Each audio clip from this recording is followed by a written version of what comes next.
محمدی Islamic HD انشاءاللہ اس channel تو تانوں اج دا پروگرام سارا انشاءاللہ مل جائے گا YouTube تو باقی بھی انشاءاللہ دیگر علماء دے بیانات تانوں اس چینل تو ملن گے اور انہاں دینی چینلاں نوں پروموٹ کریا کرو اور یہ بھی ساڈی ایک دین دے اندر معاملت ہے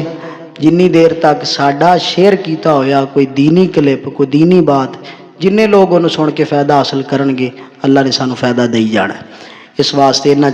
چیزاں نوں اگنور نہ کریا کرو بلکہ انہاں تے عمل کریا کرو اللہ سانو عمل کرن والا بنائے الحمدللہ رب العالمین والصلاة والسلام على رسوله الكريم اما بعد فإن خير الحديث كتاب الله وخير الهدي هدي محمد صلى الله عليه وسلم وشر الأمور محدثاتها وكل محدثة بدعة وكل بدعة ضلالة وكل ضلالة في النار قال الله تعالى في القرآن المجيد والفرقان الحميد أعوذ بالله من الشيطان الرجيم نحن نقص عليك أحسن القصص بما أوحينا إليك هذا القرآن وإن كنت من قبله لمن الغافلين ونحن على ذلك من الشاهدين والشاكرين والحمد لله رب العالمين آخر شب گریزاں ہوگی جلوہ خورشید سے آخر شب گریزاں ہوگی جلوہ خورشید سے یہ چمن معمور ہوگا نغمہ توحید سے سارے کہہ دو انشاءاللہ مسجد کی صفوں سے مقتل کی طرف آ کر دیکھ مسجد کی صفوں سے مقتل کی طرف آ کر دیکھ توحید تجھے مجاہد کے سجدوں سے ملے گی یہ جو ساتھی نوجوان ذرا ادھر آ جاؤ غازی صاحب کے پاس عبد الجبار صاحب کے پاس ادھر قریب قریب یہ جو ساتھی پچھلی طرف بیٹھے ہیں یہ بھی ذرا قریب آ جائیں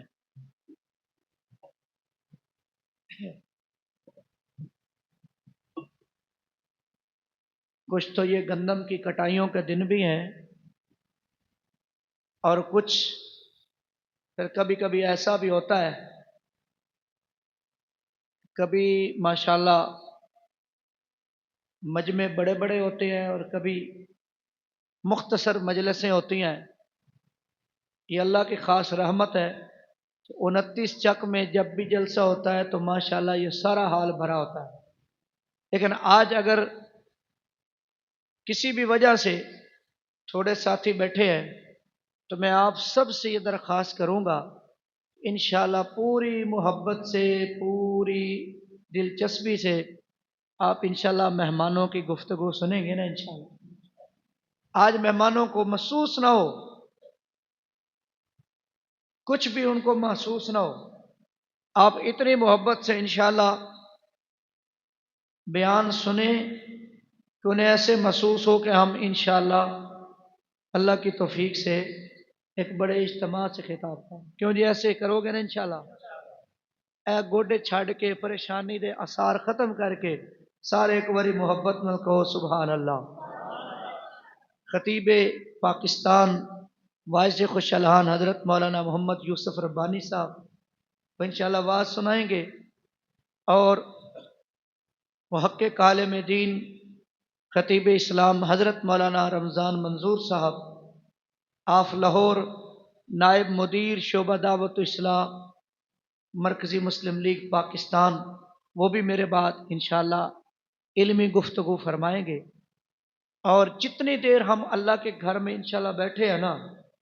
آپ کو میں زیادہ کوئی فضائل والی بات نہیں کرتا لیکن اتنی بات کرتا ہوں آپ جتنی دیر یہاں بیٹھے ہو آپ اللہ کے مہمان بن کر بیٹھے ہو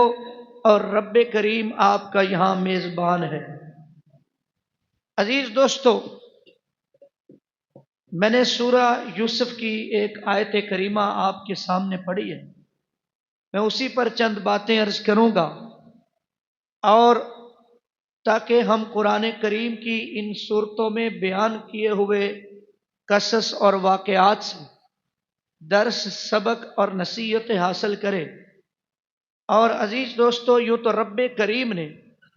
قرآن کریم کی مختلف صورتوں میں، جس طرح سورہ یوسف ہے، اللہ نے اپنی قدرتوں کے کمال بیان فرمائے، اور وہ واقعات اللہ نے اور وہ کام رب کریم نے کر کے دکھائے جو انسانی عقل کے اندر آ سکتے، ذرا بولو تو صحیح ساتھ، آ سکتے۔ سورہ القصص کو آپ پڑھیں، سیدنا موسیٰ علیہ الصلاۃ والسلام کی زندگی کے حالات اور رب کریم کی قدرتوں کے کمالات اس میں بیان ہوئے ہیں، اور بھی انبیاء کے قصص اور واقعات میں رب کریم کی قدرتوں کا تذکرہ اور بیان ہے۔ سورہ یوسف کا میں تذکرہ کر رہا ہوں۔ آئیے سورہ یوسف، آج کے مومن مسلمان غمزدہ، دکھی، پریشان، اور یوں تو ہر مسلمان، ہر شخص کسی نہ کسی طرح دکھی، غمزدہ، پریشان، تکلیف میں، ذہنی آزمائش میں کسی نہ کسی حوالے سے ہے، اس کو سورہ یوسف ضرور پڑھنی چاہیے کہ تکلیفوں میں، دکھوں میں، پریشانیوں میں جب یعقوب علیہ السلام اس تکلیف کی انتہا میں، جب وہ آنسو بہا بہا کے اس قدر غمزدہ تھے کہ یوسف علیہ السلام کی آنکھوں کی بینائی چلی گئی، اور رب کریم نے پھر ان کو دوبارہ ان کی آنکھوں کی بینائی لوٹا دی۔ اور تیرے میرے دکھ کیا ہے، تیرے میرے غم کیا ہے، ہم اگر رب کریم سے اسی انداز، اسی عاجزی اور اسی انہماک اور توجہ اور گڑ گڑا کے اللہ سے مانگے، اللہ ہمارے غموں کو بھی آج دور کر دے گا، اور جن نعمتوں کی کمی ہے رب کریم ہمیں پھر سے عطا فرما دے گا۔ اور سورہ یوسف نازل کب ہوئی تھی؟ جب نبی رحمت حبیب کبریا حضرت محمد مصطفیٰ، آپ محبت سے درود پڑھو، حضرت محمد مصطفیٰ، گونج ایسے پڑے جیسے ماشاءاللہ ایک بڑا ماشاءاللہ کر و فر ہے۔ اللہ آپ سب کا بیٹھنا اپنی بارگاہ میں قبول فرمائے۔ اللہ کے رسول حضرت محمد مصطفیٰ صلی اللہ علیہ وسلم پر سورہ یوسف نازل ہوئی جب اللہ کے رسول کی سیرت طیبہ کا وہ سال جو عام الحزن کہلاتا ہے، جب سیدہ خدیجۃ الکبریٰ، مومنوں کی پہلی ماں، پہلی ماں سیدہ خدیجۃ الکبریٰ اللہ کو پیاری ہو گئی، وفات پا گئی، اور سید الکونین کی دعوتی زندگی میں آپ کا سہارا اور آپ کے ہر موقع اور ہر مشکل گھڑی میں ساتھ سہارا بن کے کھڑا ہونے والا وہ چچا ابو طالب بھی اس دنیا سے چلا گیا، اور وہ عام الحزن اس سال کے اندر اللہ نے اپنے پاک پیغمبر محبوب کبریا حضرت محمد مصطفیٰ، سب بولو حضرت محمد مصطفیٰ صلی اللہ علیہ وسلم پر یہ سورہ نازل فرمائی، سورہ یوسف، جس کی 111 آیات ہیں۔ اور دیکھیے وہ نبی یوسف علیہ السلام جو حضرت یعقوب علیہ السلام کے بیٹے ہیں، انہیں ایک خواب آتا ہے، اذ قال یوسف لابیہ یا ابت انی رأیت احد عشر کوکبا والشمس والقمر رأیتهم لی ساجدین۔ حضرت یوسف علیہ السلام کو یہ خواب آتا ہے کہ خواب کیا آتا ہے کہ 11 ستارے، چاند اور سورج انہیں سجدہ کر رہا ہے۔ وہ اپنے والد کرامی حضرت یعقوب علیہ السلام کو خواب بیان فرماتے ہیں کہ ابا جان میں نے یہ خواب دیکھا ہے، اور باپ کہتا ہے کہ اے میرے بیٹے کہ تو اس خواب کو اپنے بھائیوں کے سامنے، کسی اور کے سامنے نہ بیان کرنا، ان الشیطان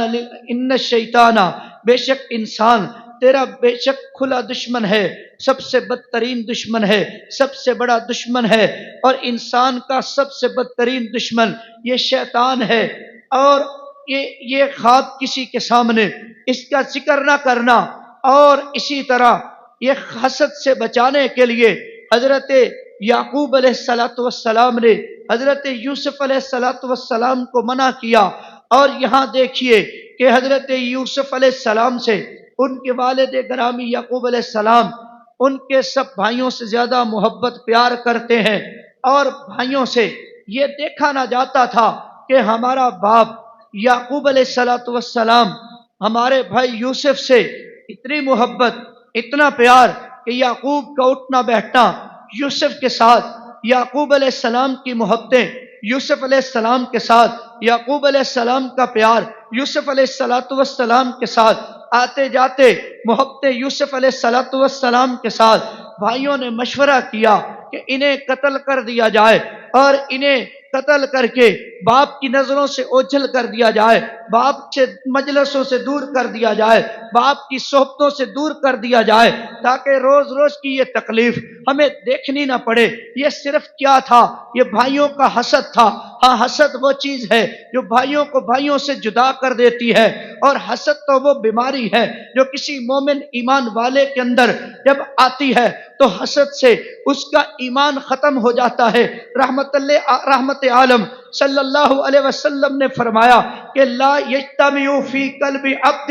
الحسد والایمان، ایک بندہ مومن کے دل میں دو چیزیں اکٹھی نہیں ہو سکتی۔ جس کے دل میں حسد ہوگا اس کے دل میں ایمان نہیں ہوگا، جس کے دل میں ایمان ہوگا اس کے دل میں حسد نہیں ہو سکتا۔ حضرت یوسف علیہ السلام کے بھائیوں نے حسد کی وجہ سے یہ مشورہ طے کیا، باپ سے بات کی، اور باپ سے بات کرنے کے بعد کہ اجازت مل نہیں رہی تھی، اجازت لے کر یوسف علیہ السلام کو ساتھ جنگل میں لے کے جاتے ہیں، جنگل میں لے کے جاتے ہیں، اور آپس میں مشورے کیا ہو رہے ہیں؟ مشوروں کے جواب میں یہ بھی مشورہ آ رہا ہے، لا تقتلوا یوسف، کہ یوسف کو قتل نہ کرو بلکہ کسی کنویں میں پھینک دو، فی غیابت الجب، اسے کنویں میں پھینک دے، کوئی آ کے لے جائے گا۔ کنویں میں پھینک دیا گیا، اور پھر ایک قافلہ آتا ہے، قافلہ آ کے وہ اپنے پانی کے بھرنے کی غرض سے ڈول اس میں ڈالتا ہے۔ ایک بچہ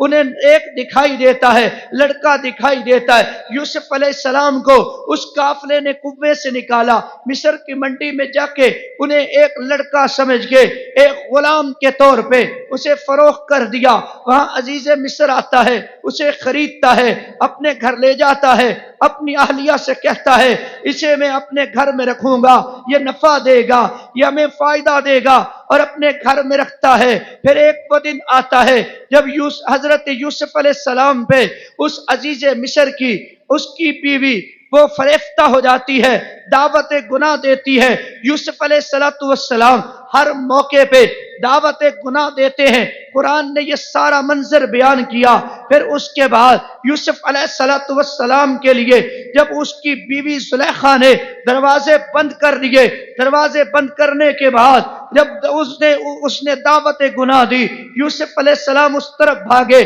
کہ گھر سے باہر نکلنا چاہتے تھے، دروازے کھل گئے، سامنے سے وہ عزیز مصر ہے۔ عزیز مصر یہ منظر دیکھتا ہے، فوراً اس کی بیوی اپنے بیان بدل لیتی ہے۔ پھر حضرت یوسف علیہ السلام پر بے گناہی ثابت ہوتی ہے۔ ان کا ایک بزرگ بلایا جاتا ہے، وہ فیصلہ کرتا ہے اگر یوسف کا کرتا آگے سے پھٹا ہوگا گنہگار یوسف ہوگا، پیچھے سے پھٹا ہوگا گنہگار یوسف علیہ السلام نہیں ہوں گے۔ کرتا پیچھے سے پھٹا ہوا تھا، حضرت یوسف علیہ السلام کی بے گناہی ثابت ہو گئی۔ حضرت یوسف علیہ السلام کو قید میں ڈال دیا گیا۔ جب قید میں ڈالا تو اس لیے گیا کہ لوگ باتیں نہیں کریں گے، لوگوں کے سامنے سے یوسف علیہ السلام اوجھل ہوں گے۔ جو عزیز مصر کی بیوی پہ اتنا بڑا الزام لگ چکا ہے، اتنی بڑی الزام حقیقت کے اندر تبدیل ہو چکا ہے۔ حضرت یوسف علیہ السلام قید خانے کے اندر جاتے ہیں۔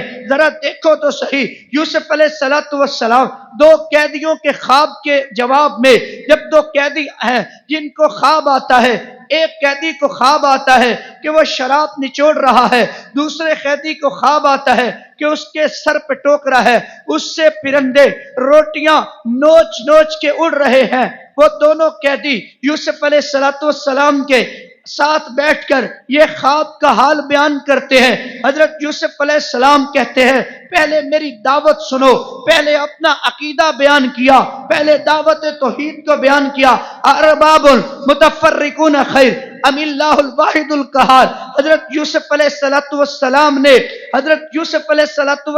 نے یہاں پر دعوت توحید دی۔ مجھے ذرا بتاؤ، کیا وہ ایک اللہ وہ بہتر ہے جو سب کا مشکل کشا ہے، حاجت روا ہے، داتا ہے، دستگیر ہے، علی کل شیء قدیر ہے، سمیع بصیر ہے، ساری کائنات کو، بیماروں کو شفا دینے والا، دکھوں کے دکھ دور کرنے والا، تکلیف حالوں کے تکلیفوں کو دور کرنے والا، مصیبت میں ڈوبے ہوں کی مصیبتیں دور کرنے والا، دریاؤں میں بہتی ہوئی کشتیوں کو کنارے پہ لگانے والا، سمندروں میں ڈوبتے ہوئے کو کنارے لگانے والا، بیٹے دینے والا، بیٹیاں دینے والا، ارباب متفرقون خیر ام اللہ الواحد القہار، کیا اللہ ایک وحدہ لا شریک وہ بہتر ہے یا پھر جو اللہ کے علاوہ غیر اللہ لوگوں نے بنائے ہیں وہ بہتر ہے؟ عقیدہ توحید کی دعوت دینے کے بعد خواب کی تعبیر کو بیان کیا کہ جو شراب کی، جو انگور سے شراب نچوڑتا ہے وہ رہائی پائے گا، وہ بادشاہ کے کچن میں شراب کشید کرنے پہ اس کی ذمہ داری لگے گی، اور جس کے سر سے پرندے روٹیاں نوچ رہے ہیں اسے قید خانے میں ڈال دیا جائے گا، پھر اسے تختے دار پہ پھانسی کے پھندے پہ لٹکا دیا جائے گا۔ حضرت یوسف علیہ السلام قید کے اندر ماہو سال گزارتے ہیں، پھر بادشاہ کو ایک خواب آتا ہے۔ جب بادشاہ کو ایک خواب آتا ہے، بادشاہ نے اس خواب کے آنے پر کہ 7 پتلی پتلی گائیں، 7 موٹی موٹی گاؤں کو جو دریا کے کنارے سے، دریا سے نکل کے دریا کے کنارے پہ ان پتلی گائیں موٹی گاؤں کو کھاتی چلی جا رہی ہیں، اور 7 گندم کے خوشے خشک دکھائی دیتے ہیں، 7 سبز دکھائی دیتے ہیں۔ بادشاہ پریشان ہوا، سب کو اکٹھا کیا، وزیروں کو، مشیروں کو، صاحب عقل و خرد سبھی لوگوں کو، کسی کے پاس خواب کی تعبیر نہیں تھی۔ وہ شوش کا ساقی تھا، شراب پہ کشید کرنے پہ ڈیوٹی جس کی لگی تھی، وہ آیا ہے، کہتا ہے بادشاہ آپ کے خواب کی تعبیر کے لیے قید خانے میں ایک بندہ ہے، میں جاتا ہوں تعبیر پوچھ کے آتا ہوں۔ وہ جاتا ہے حضرت یوسف علیہ السلام کے پاس، خواب کی تعبیر پوچھتا ہے۔ خواب کی جب تعبیر پوچھتا ہے، یوسف علیہ السلام نے خواب کی تعبیر بھی بتائی، تدبیر بھی بتائی۔ جو یوسف علیہ السلام نے جب بادشاہ کے پوچھنے پہ خواب کی تعبیر بھی بتائی، تدبیر بھی بتائی، بادشاہ نے کہا کہ تم اس شخص کو قید خانے میں ڈالا ہوا ہے جو اتنا قابل ہے، جو اتنا لائق ہے، جو اتنا صاحب علم ہے۔ وہ بادشاہ نے حضرت یوسف علیہ السلام کی رہائی کا اعلان کیا۔ میرے عزیز دوستو، اللہ رب العالمین حضرت یوسف علیہ السلام کو قوموں سے نکال کے کس طرح عزتیں عطا کر رہا ہے کہ حضرت یوسف علیہ السلام اپنی بے گناہی کے ثابت ہونے پر حضرت یوسف علیہ السلام انہیں بادشاہ مصر کا وزیر بنا دیتا ہے۔ حضرت یوسف علیہ السلام جو خود سوال کرتے ہیں کہ مجھے اگر خزانے کی وزارت پہ فائز کر دیا جائے، انی حفیظ امین، میں اس کی حفاظت کرنا بھی جانتا ہوں، اسے سنبھالنا بھی جانتا ہوں، اسے مینج کرنا بھی جانتا ہوں۔ حضرت یوسف علیہ السلام خزانے کی ذمہ داری پہ لگ جاتے ہیں۔ وہ یوسف علیہ السلام کے بھائی جنہوں نے حضرت یوسف علیہ السلام کو اپنی سوچوں، خیالوں اور تصورات اور خوابوں کے اندر تو قوے میں ڈال دیا، مگر یوسف علیہ السلام قال بل سولت لکم انفسکم امرا، جو کہ فصبر جمیل واللہ المستعان۔ یوسف علیہ السلام صبر کرتے ہوئے، آنسو بہاتے ہوئے انتظار کر رہے تھے، اپنے اس دکھ کو اللہ کے سامنے بیان کر رہے تھے۔ میں اختصار کو اس بات کو بیان کرتا ہوں۔ یوسف علیہ السلام کے بھائی ایک مرتبہ آتے ہیں، یوسف علیہ السلام نے پہچان لیا جب وہ غلہ لینے کے لیے کنعان سے مصر میں آتے ہیں، کنعان میں بھی قحط تھا، مصر میں بھی قحط تھا، غلہ لینے کے لیے آتے ہیں۔ یوسف علیہ السلام نے اپنے بھائیوں کو پہچان لیا، مگر برادران یوسف نے اپنے یوسف بھائی کو نہ پہچانا۔ پھر دوسری مرتبہ آئے تو حضرت بنیامین وہ ان کے بھائی کو لے کر آئے، اور جب بنیامین آئے اور یوسف علیہ السلام کے تقاضا کرنے پہ جناب بنیامین کو لایا گیا، پھر یوسف علیہ السلام نے بنیامین کو ایک تدبیر کے تحت کہ ان کے بورے کے اندر، ان کی گندم کے اندر اپنا پینے والے پانی کے پیالہ اس کو رکھ دیا، اور انہیں واپس اسی پیالے کی وجہ سے ان کو روک لیا گیا۔ بنیامین کو اپنے پاس اس وجہ سے تدبیر کے ساتھ ٹھہرا لیا گیا اور بتایا کہا، اور وہ یوسف علیہ السلام کے بھائی پھر تیسری مرتبہ غلہ لینے کے لیے آتے ہیں۔ اور یہاں پر یہ بات بھی میں عرض کرتا چلا جاؤں، جب دوسری مرتبہ یوسف علیہ السلام کے بھائی اپنے بھائی بنیامین کو لے کر آتے ہیں، یعقوب علیہ السلام بنیامین کو ساتھ بھیجنا نہیں چاہتے۔ اللہ کا وعدہ لینے پہ انہوں نے بنیامین کو اپنے بھائیوں کے ساتھ روانہ کیا، اور لیکن ایسا ہوا کہ یوسف علیہ السلام نے بنیامین کو اپنے پاس روک لیا۔ یہ بھائی پریشان ہیں، یہ آپس میں مشورے کر رہے ہیں، یہ صلاح کر رہے ہیں کہ اب کیسے والد گرامی کو جواب دیا جائے گا۔ حضرت یعقوب علیہ السلام کے پاس جب یہ جا کے بتاتے ہیں کہ بنیامین نے بادشاہ کا پیالہ چوری کیا اور اس نے اس وجہ سے روک لیا، اور یہاں پر یعقوب علیہ السلام کہتے ہیں کہ جو بات تم کر رہے ہو یہ حقیقت نہیں ہے، کالا بل سولت لکم انفسکم امرا، لیکن میں یہ بات کہتا ہوں، صبر کرتا ہوں، اور میں اللہ سے اس بات کی امید رکھتا ہوں کہ اللہ مجھے ان سب سے ملا دے گا۔ اور حضرت یوسف علیہ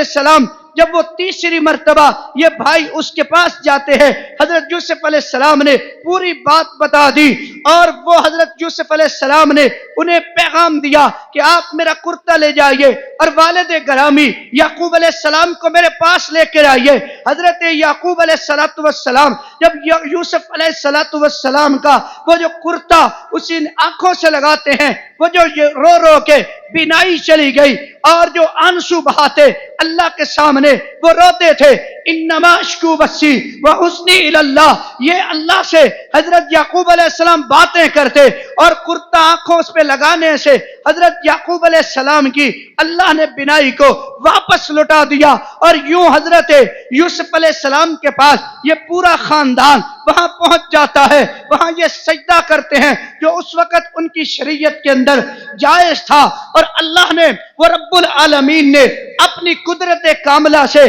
کیا یہ منظر بیان کیا، کیا یہ حقیقت بیان کی، کیا یہ ایمان والوں کے لیے تسلی بیان کی، کیا ایمان والوں کے لیے تشفی بیان کی، کیا ایمان والوں کے لیے ہر مشکل حالات میں اتنی بڑی تسلی بیان کی۔ پروردگار نے کہ یوسف علیہ السلام کو اپنے بچھڑے خاندان سے اس رب کریم نے، اس علیم بذات الصدور رب تعالی نے انہیں ملا کے رکھ دیا، اور وہ جو خواب یوسف علیہ السلام نے دیکھا تھا اللہ نے پورا کر کے دکھایا۔ آج بھی کوئی مومن اور مسلمان اپنے رب کریم سے اسی طرح نسبتیں نبھائے، تعلق نبھائے، اللہ کے حکم پر 5 وقت کی نماز پڑھنے والا، ذکر و اذکار کرنے والا، رب کریم کے دین کے لیے جو قربانی اللہ کی طرف سے حکم ہو، جو قربانی رحمت عالم حبیب کبریا صلی اللہ علیہ وسلم کی طرف سے ان کے امتیوں کے لیے آپ کا حکم ہو، جو قربانیاں صحابہ نے دی، آج کے دور میں اللہ کے دین کے لیے وقت کی قربانی، جان کی قربانی، مال کی قربانی اگر ہم بھی دیتے چلے جائیں گے، رب کریم اپنے ایمان والے بندوں کو آج بھی عزت و عروج عطا فرمائے گا انشاءاللہ۔ وآخر دعوانا ان الحمدللہ۔